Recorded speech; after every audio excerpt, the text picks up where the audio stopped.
It's really a waste of taxpayers' money. Waste of our money. Pera natin to taxpayers tayo. Kung wala talaga napapatunayan at pumalpak, stop it. Hindi naman nila ma-cure yan That will lead to acquittal. At saka, wala silang 16 votes. That's the reality of it. Bakit pag gagastos ng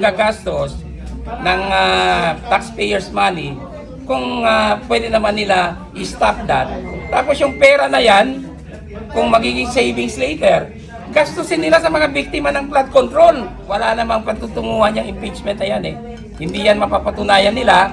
And that's very clear from the performance, the abysmal, I will use the term abysmal performance of their witnesses. That's the lowest performance. Mababa. Sa opening statement pa lang ni Congressman Luis, palpak na siya, talo na siya kay Attorney Sison lahat ng Xerox ay considered original. Mali po yun. Hindi po yun totoo. Depende po yan sa circumstances ng kaso.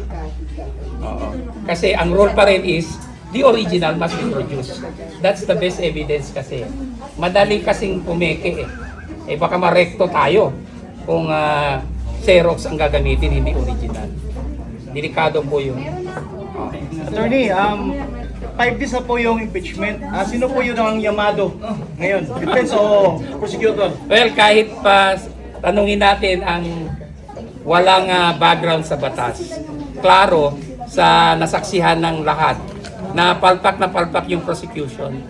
Talo sila dito kasi lahat ng witnesses nila pumalpak of their own kagagawan.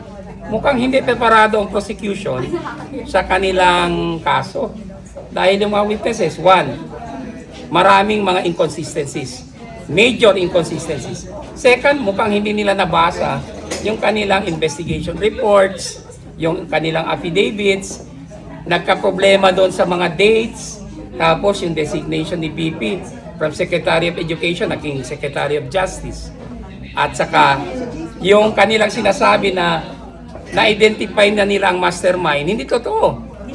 Attorney Lontok admitted na wala silang na-identify na, not mastermind but hitman or killer na kinontrata daw ni BP. Walang ganun So, doon pa lang klaro na walang napatunayan. And grave threats na sinasabi nila, hindi pala grave threats, conditional threat. And even grave threats as a crime is not an impeachable offense. Bakit? Grave threats is not of the same degree and seriousness as treason, bribery, graft and corruption, or other high crimes. Hindi siya kasing kategory ng apat na yon. Kaya grave threats, even if they are grave threats, cannot be impeachable offense. What more kung conditional threat lang siya. Pero attorney, meron akong nakita mga post na sinasabi pa doon mga abogado sila o mga dating na yamado daw ang prosecutor. Ano ba to? May conditioning or whatsoever? It's propaganda lamang. Propaganda lang yan. Paano mananalo kung sablay yung mga witnesses? Come on. Di ba? Hindi naman yan PTA na, impeachment court yan Hindi naman yan na PTA organization na kung ano yung chismis ng isa, paniniwalaan. Hindi naman ganon. And the senator judges will really do their work. Regardless kung saan sila, majority or minority. Kung wala talagang ebidensya, then iurong na ng lowest house yung kanilang kaso. Sabi ko nga, do justice to BP. Kung hindi nyo mapatunayan yung aligasyon ninyo, then do justice to BP and the Filipino people, lalong-lalo na yung 32 million na bumoto sa kanya. Come on, let's concentrate on the flood control scam. Thank you. Attorney, kung sa nakita nyo dito sa 5 araw na pag-hearing sa impeachment about BP Sara, kung maraming nakita na major inconsistencies, do you think na, I know it's too early na i-judge, do you think na magkakaroon siya ng acquittal sa ending po na? Alam mo, day 5 na to, and then nakailang witnesses na sila, 3 o 4, tapos inurong nila yung hostile witness na gusto nilang tawagin, si Atty. Zuleika Lopez. this really disturbs my mind as a lawyer, as a practitioner for almost 30 years. Usually, pag ganito ang timpla ng prosecution, failure yan. It leads to acquittal. Kasi umpisa pa lang mali-mali na eh. And these witnesses are major witnesses. Kalilong, si Lotok, hindi yan sila biro-biro kasi isang article ang gusto nilang i-prove dito. Yung grave threats, di ba? Doon pa lang palpak na sila. They are saying that yung kanilang article on grave threats, yun ang major nila. Major article of impeachment. Pero pumalpak, kung sa major, baksak, what will happen to the other articles? Wala nang halaga. And that will lead to acquittal because they blundered, they bungled it. Sila ang nag-present, pero ang witnesses nila, wala palang alam talaga at saka hindi talaga smoking gun. So iba yung propaganda nila sa media at saka sa public na nilalabas nila sa newspaper at saka sa media and social media. Iba yung nangyari dito. Sa actual trial, palpak eh. And that's very clear. From my mind, na ginagawa na lang nila ngayon is sirain si BP for 2028 because their impeachment is dead in the water. Attorney, itong pag-hearing nila, gumagastos po sila ng milyon. Bawat hearing, milyon po yung nagagastos. Sa sinabi niyo po na palpak na po yung yung ginagawang pag-hearing, pagkita pa lamang sa mga witnesses. Do you believe na waste of money po sa tao? It's really a waste of taxpayers' money. Waste of our money. Pera natin to taxpayers tayo. Kung wala talaga napapatunayan at pumalpak, stop it. Hindi naman nila ma-cure yan That will lead to acquittal. At saka, wala silang 16 votes. That's the reality of it. Bakit paggagastos ng gagastos ng taxpayers' money kung pwede naman nila i-stop that? Tapos yung pera na yan, kung magiging savings later, gastusin nila sa mga biktima ng flood control. Corruption, di ba? Yung mga nababaha ngayon, they deserve some form of assistance. Huwag dito. Wini-waste nyo lang ang pera ng bayan Wala namang patutunguhan yung impeachment na yan Hindi yan mapapatunayan nila. And that's very clear from the performance, the abysmal, I will use the term abysmal performance of their witnesses. That's the lowest performance.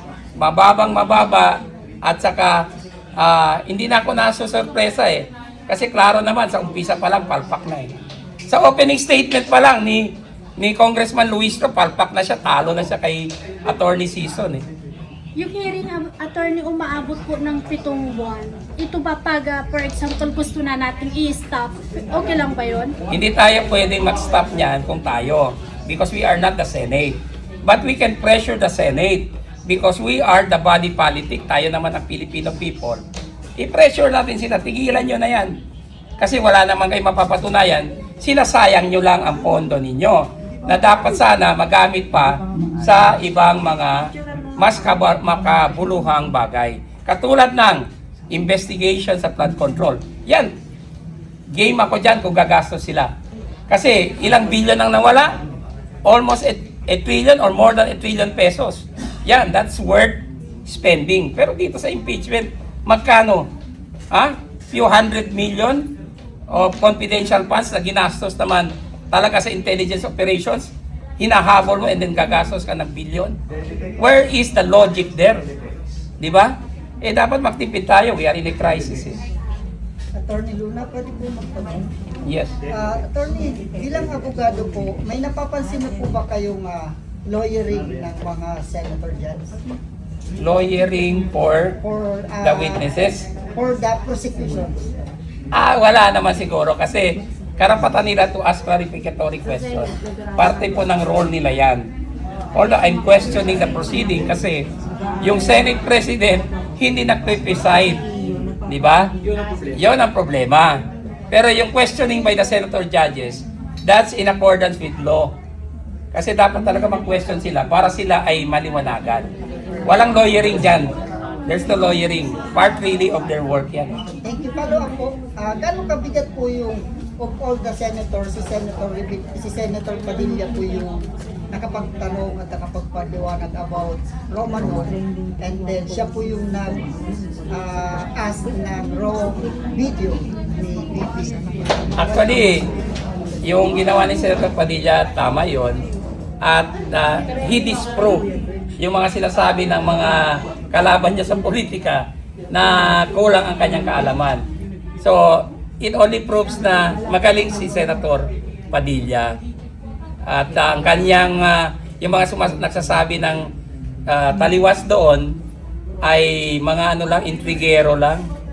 Don't you know that the Chief of Staff of Senator Padilla ay magaling na abogado? Si Attorney Philip Jurado. Isa sa pinakamagaling na lawyer sa Pilipinas. Kaya wag niyong ida-down si Senator Padilla. You do not know what you're talking about. Yung mga nagchismis, nag-iintriga lamang. Magaling po ang staff, ang Chief of Staff especially ni Senator Padilla. Huwag niyong ismolin si Senator Padilla. At saka nag-aral naman yan. He's a graduate of criminology.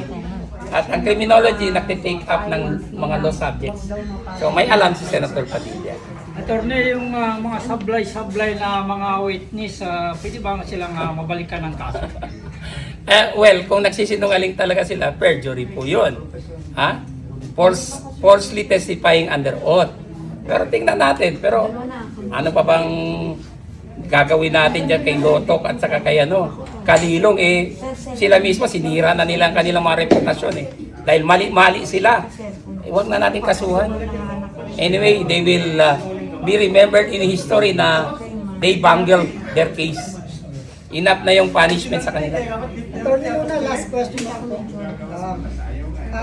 Pwede niyo po bang i-rate yung performance ng ating defense lawyer, si Attorney Diluan at si Attorney Narbasa po? Magaling po. Remember, Attorney Narbasa is the apo of the eminent Chief Justice, the late Chief Justice Andres Narbasa. Idol ko yun. I met the Chief Justice Narbasa several decades ago. Mabait si Chief Justice. Tapos, brilliant. So, syempre, yung apo, nagmana yun. Kaya magaling. Si Attorney Binlua naman magaling and Attorney Season. Si Attorney Season, anak yan ni Attorney Season na famous lawyer who serializes yung mga legal dispute, di ba? At nagpapasalamat ako kay Attorney Season, yung tatay niya. He featured one of my cases. Ginawa niyang drama. The Heltiso case, which reached the Supreme Court. So, yun ang aking utang na loob kay Attorney Season, yung father ni Attorney Season, itong bata. Magagaling ang Season, In fairness to them, they are really good lawyers. And of course, hindi naman mamumunga ng durian ang mangga. Kung mangga yan, mangga din. Kaya magaling. Okay? Attorney, mag-witness daw po si Director Matibag. Ano po yung tingin niyo? Well, bahala sila. Kuha nila yan discretion ng prosecution. But what can Matibag do? Can he correct what his two subordinates said sa Senate impeachment court? Hindi niya makorek yun Di ba? Ano pa magiging halaga niya doon? Hindi naman siya privy sa investigation. Kasi ang nag-utos niya, yung dating Director Santiago, a former judge. Hindi naman siya. So, yung kanya will be chismis lang. At sino pa ba ang naniniwala kay Attorney Matibag sa Pilipinas? Come on. Pinabalik niya siya sa Pilipinas. Kasi illegal yung pag-aresto sa kanya at wala nang jurisdiction sila over President Duterte. Why did they insist na i-try si President Duterte? Illegal na yan. Kaya ang nangyayari ngayon sa kanila, tama lang na ginaganon sila ng US. Kasi sumobra na sila sumusobra sila Walang jurisdiction. Umatras na tayo from the ICC, they insist na may jurisdiction. Tapos meron pa silang collusion, conspiracy with the Marcos government. Sabi ng Marcos, hindi kami tutulong sa ICC. Tapos ang totoo pala, tumulong sila. Tapos pinaaresto nila si President Duterte. So, yun ang mali ng ICC. May karma kasi. Ngayon, how will they go against the US? The most powerful nation on earth. Problema na nga ang judges nila eh. Hindi na makakuha ng taxi, hindi na makagamit ng Facebook or online, hindi na sila makagamit niyan because sanctions have been slapped on them by the United States and its allies. Eh ngayon may pressure sa Marcos government because ally tayo ng US, syempre sabi ng US, sundin niyo yung gusto namin. Kung hindi, makakaproblema ang Marcos government sa US. Pag hindi tayo sumunod, ano mangyayari ngayon sa kaso? Ang ginawa nila laban kay PRRD, kung ako sa kanila, huwag na sila makipagtulungan sa ICC. Kasi mali yun, injustice yun, ang ginawa nila kay President Duterte. So possible